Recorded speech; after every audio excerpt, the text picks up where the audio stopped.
Right at it. Right at it. Oh, Jordan he's Spieth. done it again. Just as he did at the John Deere for his first win.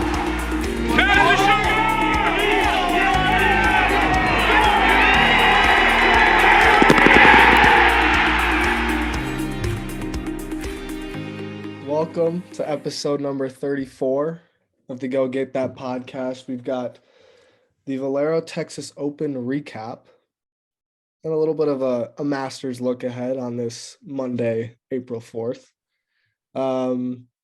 Valero is so far in the back mirror already because this is already Masters week, and we're recording this on Monday, Masters week.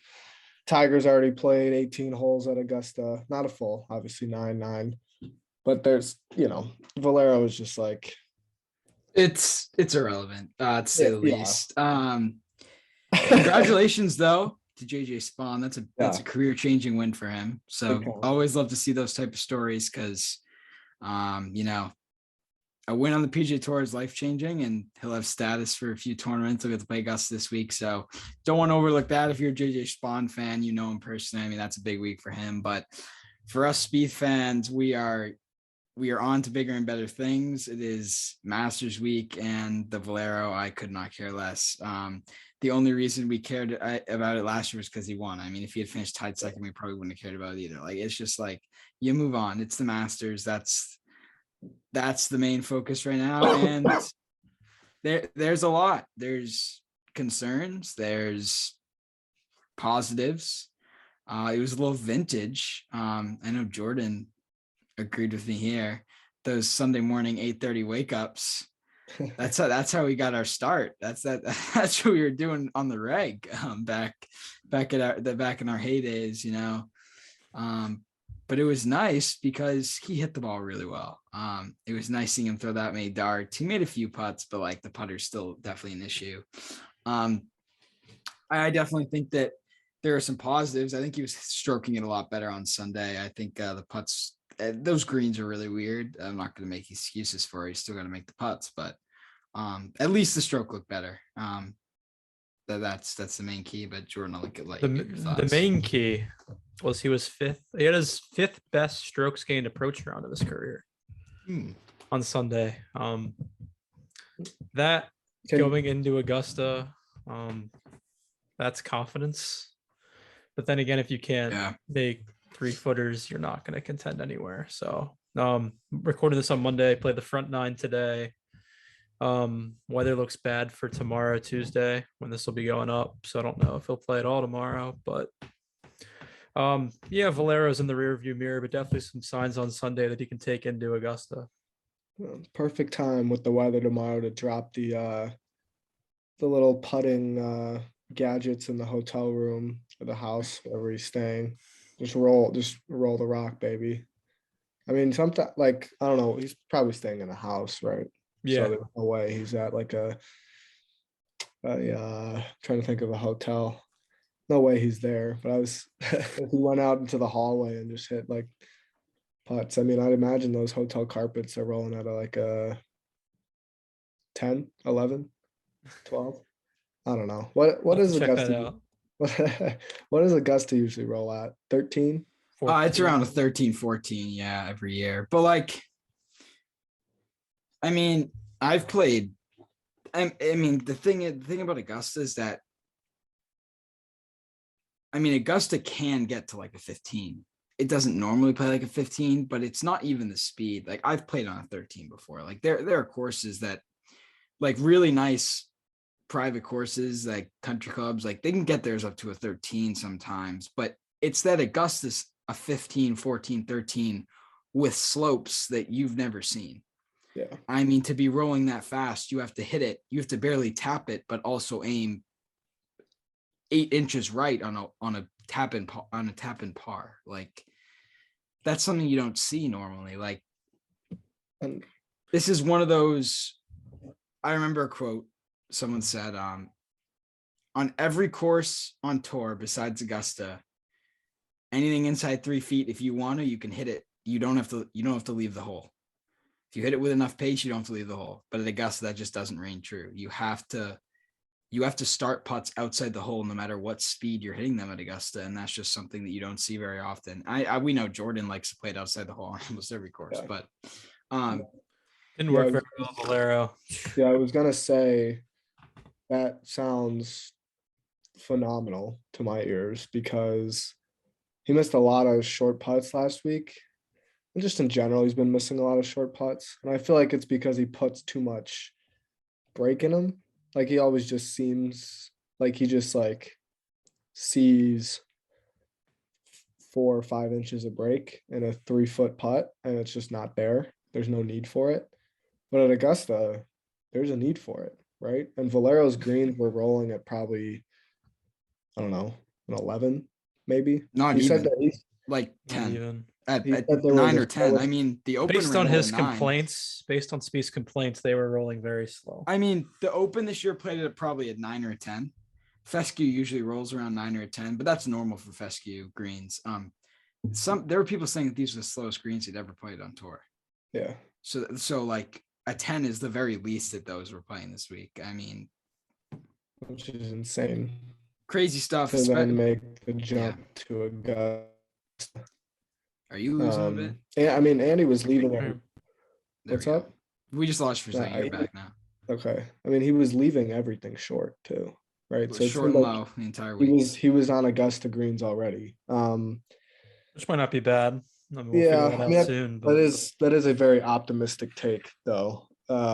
Because as great Masters week. as great as Sunday was, Thursday through Saturday were like, yeah, not that good. No, not at all. And that's 3 rounds, and Sunday was simply 1. So I don't know. He continued to gain with approach every day. Off the tee was not great, but it got better every day.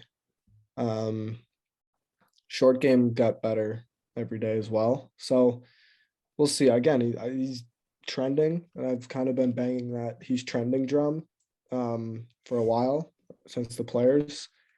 But I just don't think, or I worry about having to make some 6 or 7 footers when he really needs to at Augusta, just given that he can't seem to do it anywhere else, right? Like if you're actually going to be in contention, you have to make those putts. And we haven't seen him make those putts. Yeah. Maybe in a year. Maybe since Valero of He putted well at the Open. Here's my thing. That's true. This is so repetitive, but like all I want is for him to feel confident in the stroke. Like, Good luck. I mean, he had so many putts and weeks on tour in like 2020 where he was burning so many edges and it was so annoying. We're like, they'll fall. And then they did a Valero and they won, right? That's not happening right now. He's not burning edges. He's missing by 3 feet on 10 footers. Like that can't happen. That's not the course. That changed, I think, on Sunday. I think he had a lot better putts. I think he was burning a lot more edges. I think that there's a little bit of there were definitely positives to take away from Sunday. I can't imagine a Sunday round that would have made me feel much better than that one. But here we are. I thought he actually putted pretty well this week. Well, not from short range. Whoa. There. This is Jordan specifically said it was the worst. Well, yeah, not professional from career. short range though. I thought from mid range, Yeah, long range, it was a little iffy. But mid range, he was burning more edges this week than he was in the weeks prior. And maybe I'm just being an optimist here because the stats were horrible. But I thought for mid range, he was a little bit better this week, which is a baby step. Short range was again miserable. I think the stroke has kind of been trending from long distance. That's my word now, trending. He used to use that word all the time. Trending man. Eventually got a peak. Yeah, exactly. And I think I think the stroke from 12 plus feet has been pretty solid recently. A lot of Valero misses were just the speed, simply, and he burned a lot of edges. I thought the reads were much better than they have been in a long time. But then, inside of 4 feet, I mean, what he said it. He missed 9 putts inside of 6 feet this week. Oh my God, that's awful. Like to win tournaments, you have to make those putts. And honestly, he led the field in strokes gained tee to green, mostly due to an epic Sunday. He gained 7 strokes tee to green Sunday. But if he makes, winners make pretty much everything inside of 10 feet. If he makes everything inside of 6 feet that week, like he's in a playoff, he wins the tournament, that type of thing. So, I mean, I don't know how many times I'm gonna bring up our little friend Ryan on this podcast, but he said something pretty interesting, I thought. If Jordan had gained 0 strokes putting this week, he would have been tied for the lead or 1 back headed to the last. That's an interesting thing to think about, because you think about Jordan always being some guy who gains 6 shots putting, right? He's hitting the ball well enough to win right now, not gaining any shots, right? I've been saying that, not to toot my own horn, but I mean the ball Well, striking this you year are has been tooting pretty your own good. horn, because but I'm gonna play devil's advocate here. Here's the thing. Anytime Jordan putts well, he doesn't hit the ball like he does when he doesn't putt well. Like that's the frustrating thing. That's just the fact of the matter. So is that a very biased and hopeful predicament that I just brought up? Yes, that's not something that would have happened. I don't think if he had gained 0 shots putting, he would have even hit the ball well, because it's just not how it's worked for us. See, the good thing though, entering Augusta week, he's not going to need to make every 6-footer and in, because everyone's going to miss them. Yeah. So I think that's a benefit. He just needs a short game to be on. That's my main key this week. If it's on, that'll single-handedly give him a decently good chance this week. Yeah, I'm gonna say, while it's true that if he putts to a 0, he's 1 back. I'll repeat it again. He gained 7 shots from tee to green in 1 day. That's a career round right there. That was his best since 2015. Right. Courtesy of Justin Ray. That's really awesome to see. It bodes well for the future, and it certainly tells us that something's going right, at least with the irons, especially on Sunday. But it also tells me that the first few days were, slightly above average. And it tells me that if he wants to be the best ball striker in the field, which he may need to be given how bad the putter has been, he's gonna have to have an amazing day, which he can do because he's pretty streaky in general. But I'd like to see the overall round by round numbers go up, not just one amazing Sunday. I want to see some more pretty good days. And obviously all that matters this week is the score. The stats matter, of course, but those are more long-term projections. If he wins, we will not care how he does it. Exactly. If you win the Masters, you just win the Masters, and that's great. This is what you're building for. So at this point, stats kind of go somewhat out the window. I'm still going to keep talking about them because they can help us sort of understand how and why, but there's no, I don't know. There just hasn't been a lot of consistency in them so far. But at this point, all the previous stats don't even really matter all that much. So here we go. That's well said. Especially entering Augusta. Look who won last year. Hideki. I think I've talked about it before, but he's not historically a good putter by any means, and he had a pretty good week putting at Augusta, and it won him the green jacket. So everything does go out of the window for a major week. Same with Sergio. You pulled up a stat on Twitter, right? Earlier today in our little group chat. A lot of the Masters winners entering the week had been 100 plus in putting, which Jordan's 180 right now. Hey, fits the vibe at least. That is really bad, really bad. But like I said, all it takes, I mean, we've all been on beating this drum. We've all said it. It's just 1 week, right? 1 4 week. days. The putter has to be slightly better than field average every day. Right. Awesome. Yeah, we've basically been talking about the Masters in most of our recent pods, right? Like I'd say after the players, that's essentially our focus, right? I mean, I guess the match play is a pretty big week, like that has our focus, right? But even at the match play, we're still talking about what it means for the Masters. Right. So, well, yeah, it's an interesting week, but it's not a meaningful week.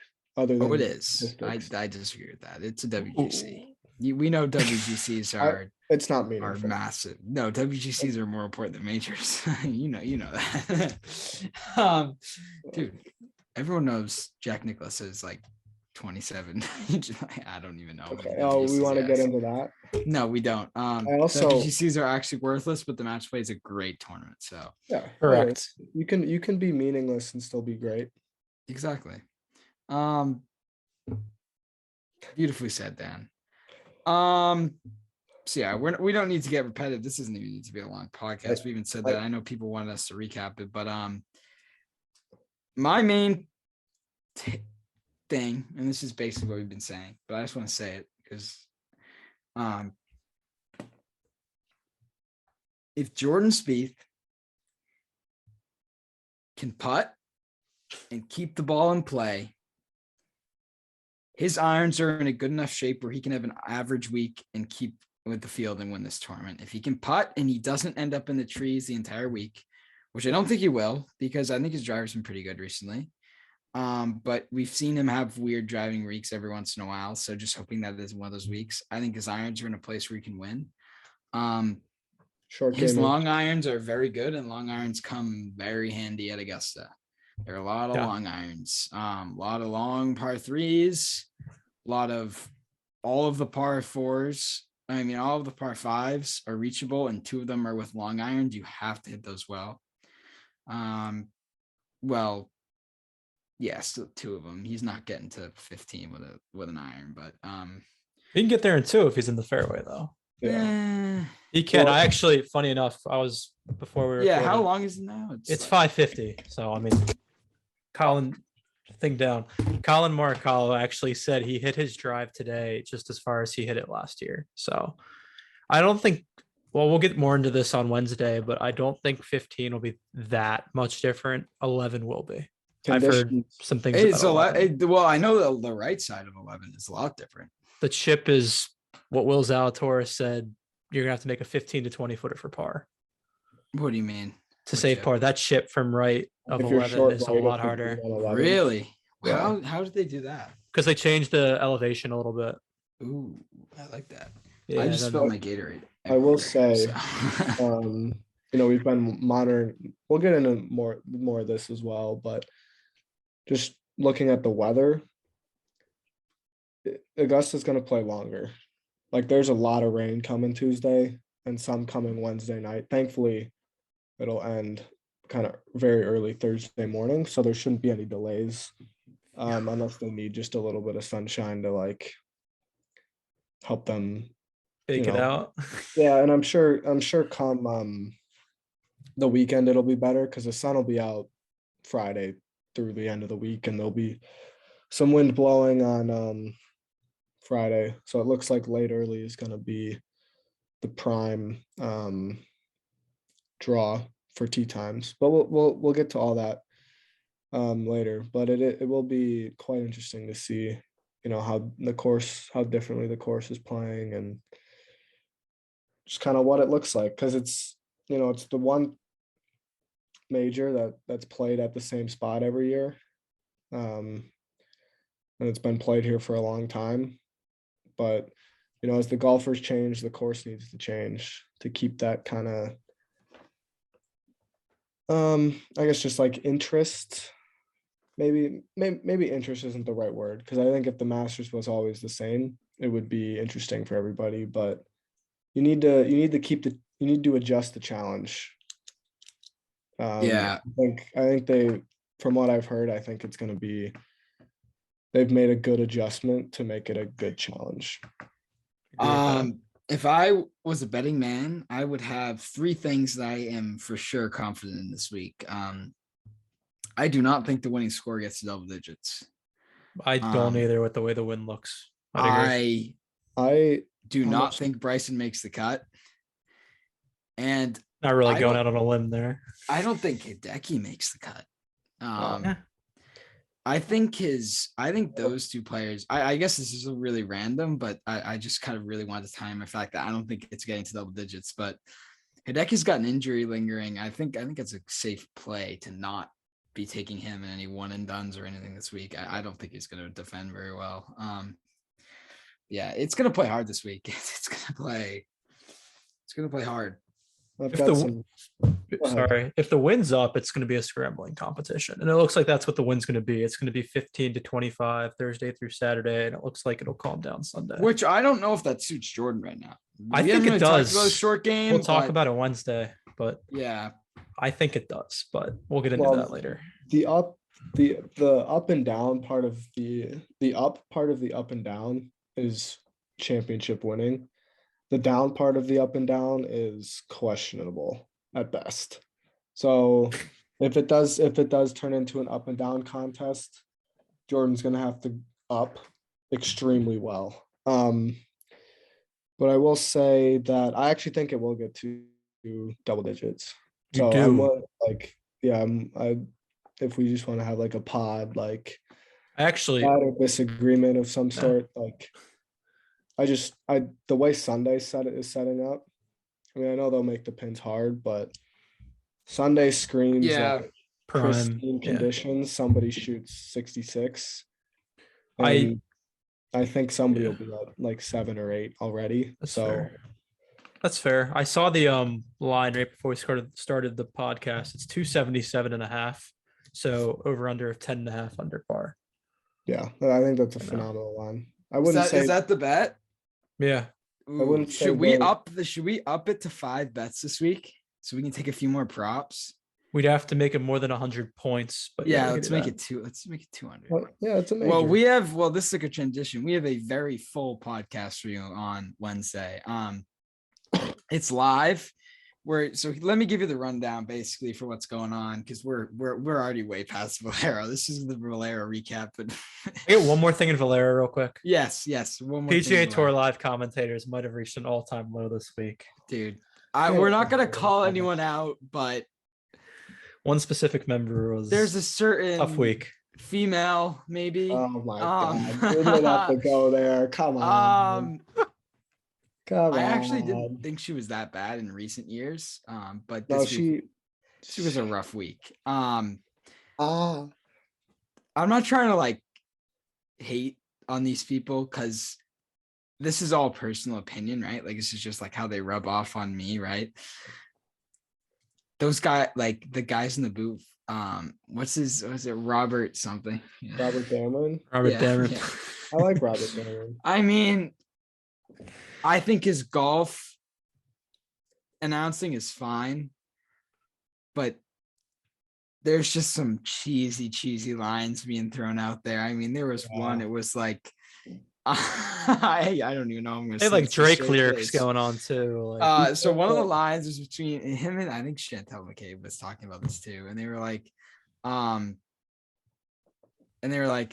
well, there's no pictures on the scorecard. Well, you can draw a picture on the scorecard if you want to. No one's really gonna care. He called, like, dude, just stop. There was a lot of them. Yeah. Jordan played with Ben Martin on Sunday.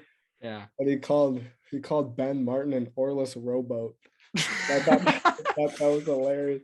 I was like, oh my god. So I'm taking that from Robert Dameron. I thought actually the encore, because Jordan was like featured every day. And Doug Smith did a good job. I thought he was great. I liked hearing what he had to say. And I think Robert Dameron had some good like swing stuff. Like Jordan, like he got some insight on Spieth's practice stuff, but Chantel. It's a tough rough week. We're not saying you'll be back. You'll be back. It's just in our opinion. Don't like do not take this the wrong way. Like, this is our opinion. Yeah.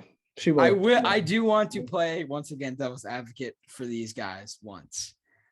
It is very hard being a PGA Tour live commentator and having to fill that gap in between shots. Yeah, just covering one group. So I will say it's not like hockey where you have nonstop action. It's not like your Jim Nantz calling a shot on 12 and then going straight to 17. Yeah. Like I'll give them that. 16 with Vern. Oh, I can't wait. Sorry. What are you talking about? Vern. I'm 16. Vern. Vern. I'm always like, when the leaders are on like 15, 16, what is Jim Nantz doing? Because he takes like a 4-hole break and all the hole announcers take it up until 17. And it's like, what is he doing there? I think who is it? I think Andrew Catalan has 14. Who's got 15? Is it Faraday? He used to. Is it? Might be Dottie. Dottie. Well, no, but Dottie's with the final group. Yeah, Dottie's with the final group. It's probably it might be Faraday. Obviously, 16 is Vern. It's yeah, with the 3 final groups, it will be Dottie, Colt, and Immelman, I would assume. Those 3 will be with the final 3. Yep. Amanda Renner on the interviews. Ooh. She's not changed your name fully to that, right?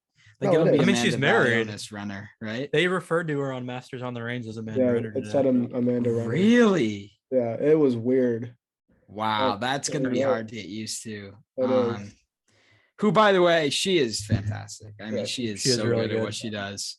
I'm very happy to give credit wherever credit's due, and her and Colt Knost are 2 of the, in my opinion, the best people on golf television right now. I remember I was the Travelers and I was right next to her and Colt. They were both just sitting there during the playoff and they were talking, and it was just like I was starstruck. It was just like they're so good. Their voices are so captivating. So shout out to them. We're not gonna hurt. We're not just gonna we're not just gonna knock all of them down, right? Like you got to give some props. Right? There's definitely credit where credit's due. There's credits due, and like PGA Tour Live, like we give them a lot of crap, but like it's tough. It's not easy. They have to fill a 4.5 hour gap. Well, because here's what I'll say is I'm in a broadcasting club, and I do baseball games sometimes. That's sick. That is tough because I bet that's tough. It's like, all right, and here's the 1-1. It's a strike. He gets the ball back. It's like that. Like, what are you supposed to say? And then they take another 25 seconds to throw a pitch, and it's like, I don't know. I mean, these guys they hit 70 shots, and it takes what, like 200 plus minutes. Yeah. I mean, that's fair. A lot of very little action in a lot of time. So. Yeah. Well, speaking of baseball, Jordan, how do you think the Orioles are going to do this year? Moving on. All right. Well, we can move on, actually. Let's give you the rundown for this week. We're going live to go get that Masters Marathon. I have been very busy recently, but everything comes second this week. I am full, ready to go. I posted 3 times this weekend on Instagram, and I already have 3 posts up today. Like I'm ready. Like you're on your game. Ooh. It's the best week of the year, right? So I am very excited for this week for the all the lives, because we have a packed pod for you Wednesday. We're gonna go live probably around 7:30. It'll probably be at least 2 hours, right? We're gonna be on YouTube, so like we'll be able to interact with you guys in the comments. Who knows? Maybe if we get bored, we'll send the link out there and have some people come on and give their thoughts. I don't know. We haven't thought about it, but anything's possible. We're gonna be live 5 days straight, so like we'll have to think of something. But we'll have our bets out, 5 bets this week. We'll have our Thrive Fantasy picks out. Which, by the way, if you want to enter the giveaway, code GGT. You can find the link. Oh wait, I gotta put in my link tree. But I'll do that. The link in bio. It'll be there when you guys, and it will also be in the description of this YouTube video if you're watching on YouTube. So, all navy Sunday outfit is the giveaway prize. Yes, it is all navy and quite an interesting green jacket choice. I did have a thought. Go ahead. I don't know if these are because I know Bob put it in a little That's chat. it. That's the official. That's the 50. official kit. Yeah. I haven't been able to find it though. Some guy DM'd me and then he Okay. deleted his account, so now I can't see it anymore. I'm like, Because I'm not a big fan of the Sunday shirt. I think it's fine. I just think it's like like the it's same not- exact thing as Thursday. So what's the point? No, That's yeah, my it's opinion. not a bad shirt, but it's not a shirt you put a green jacket on. I miss the vomit green. And that very much concerns me. So Well, it won't matter. The green jacket will look good on it. And DJ wore navy in 2020. Spieth wore it in 15. I mean, yeah, no, navy's a great Navy's color. fine. It's more the It's the teal on greenish. the the bottom. turquoise It's interesting. Listen, Under Armour could be worse. hard. I'd like to see some like purples. I'm a big I purple agree with guy. that. I agree with that. Yeah. But Stay tuned this summer hopefully- then. Hopefully JT wears like bright pink every day. We'll see. Oh, Yeah. that'll be fun too. I mean, God, we're talking so much Masters right now, but to see what Nike comes out with. Do you remember Have you some seen of the- Tiger's kit? No, is it good? No mock. On some? No mock on Sunday. It's like a blackish red. It's weird. Do you want me to send a pic to you? Oh, that's terrible. I mean, surely he'll change it, right? Like that's what Nike wants him Yeah, to do. But You like, have to, especially here, if I'll he's- send you a pic right now. especially if he's actually like in contention. You got to change it. Like you can't be winning in this red shirt. Like it's an awful red shirt. Yeah. And Do you remember the other Nike shirts from last year? Like what Fleetwood was wearing when he made oh, them? remember when they all were like brown? It was, yeah, and they had like camo and the hats were just Brooks wore like pink and Yeah. he wore a bright pink hat and something else. And it was a not great combo. Of course, Well, Adam that's Scott not the will best win shirt. all brown. I just sent it to the group chat. I don't like Check those that. lines. Yeah, it's weird. I don't If know. you're watching on YouTube, I just Oh. don't like the lines. I like the first one. Purplish, yeah, pinkish purple, yeah, it's nice. Yeah. And I don't mind Friday either. So I don't mind Sunday. I just don't think it's Not Sunday. not not Sunday traditional. red for Tiger. No, it's not. Like put that on anyone on a Friday, that's fine. Oh yeah. Like it's a fine shirt. Yeah. But yeah, Yeah, that's that's- not Tiger Sunday red. That's what I think about Spieth Sunday. It's a fine shirt. But Dude, I just wish Spieth would stick with one thing for Sunday. Like yeah. navy was his thing. Yeah, no, I agree. I mean, what did he wear at the U.S. Open? That was navy as well, It right? was navy. Everything's been No. navy, dude. The Open, I guess, was pullover, No, Has he- it was but navy. it was and the it was a pink navy stripes. pullover. It was a navy pullover. Yeah. At this past open? No, the one he won. The one he won. Yeah, Yeah. But I mean, we're talking Maybe this is it's- basically maybe the Masters preview. maybe it's Yeah. cool. We knew this was gonna happen. We'll save Before you we the go too much repetition, yeah. deeper, we'll save it for Wednesday. We'll save for Wednesday because that's gonna be fun. I'm excited to do that. As soon as we're done with this, we're gonna Get working on that. work on the streaming because we just got the software for it. So we're looking forward to it. I mean, it's gonna be a fun week. If Jordan plays well. It's gonna be Even Which is regardless, I a scary cannot thing. imagine the scenes of us on that Thursday night live if he has shot above a 74. Like, I mean, a It'll be deflating. 73 and like we're depressed, but like it's not done. well, If yeah, he shoots 74, it's over. depending um, on conditions too. Like, the 73 lead might could- not be the worst score of all time. The lead could be 68 on Thursday. Yeah, but And if he- 74 is 70 Toast. up, anything above I think 74. I think. 73 or 4.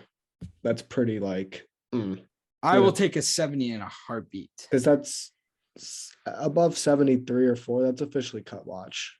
Yeah, And, absolutely. Pretty much, and yeah. cut watches suck. Like they just I have never, I mean, that was the darkest of the dark when we were on cut watch at the Masters. That was yeah, but wasn't he there for like the front 9? Didn't he shoot 5 under that day and it wasn't a big deal? No, he made a 15-footer to make the cut on the last. Oh, in 2020. I forgot Yeah. about that. that one was in November. That didn't count. Yeah, that wasn't the Masters. That was Big Mickey Masters. Mouse. Sorry, Big That DJ. was, Masters. that was some Um, tournament at Augusta. If Spieth had won, it would have counted, but he didn't. So Correct. Yeah, exactly. Perfectly summed up right there. Probably your best take in a couple months there, Bob. Oh, and I cannot wait to unleash. Be a lot of takes on I've been Wednesday. waiting for this. I mean, Wednesday will be. I'm going to unleash my Phil Mickelson takes. What a disgrace! Oh my Why that don't he you is save not it? at Augusta Oh, yeah, National let's- this Oh, week, you're but gonna Augusta, I'm gonna save it because I have some takes. Phil Mickelson, I'll tell you why, but Phil Mickelson should be here this week. And I'll give you my takes on that. But We're looking forward to Wednesday. we're looking forward to Wednesday. Hey, Phil Mickelson's not here, so if Spieth doesn't win, it's also a fake Masters. So Yeah, we have our facts. excuses. Very true. Spieth hasn't in our books. Spieth hasn't lost a Masters ever. I don't think. So No. It's a 2016 good place to stop. 16 does. I don't remember. 16 doesn't exist actually. I don't remember who won that year. I don't know. Yeah. Was it Westwood? What year? Westwood 2016? Did Westwood doesn't have a win? major. Will it? I don't know. I Who's know Willett? Willett won. Yeah. Come on, Jordan, play along. All I right, love Jordan playing killed the vibe, so we're signing off right now. Take care. We'll see you on Wednesday for the live pod. Peace.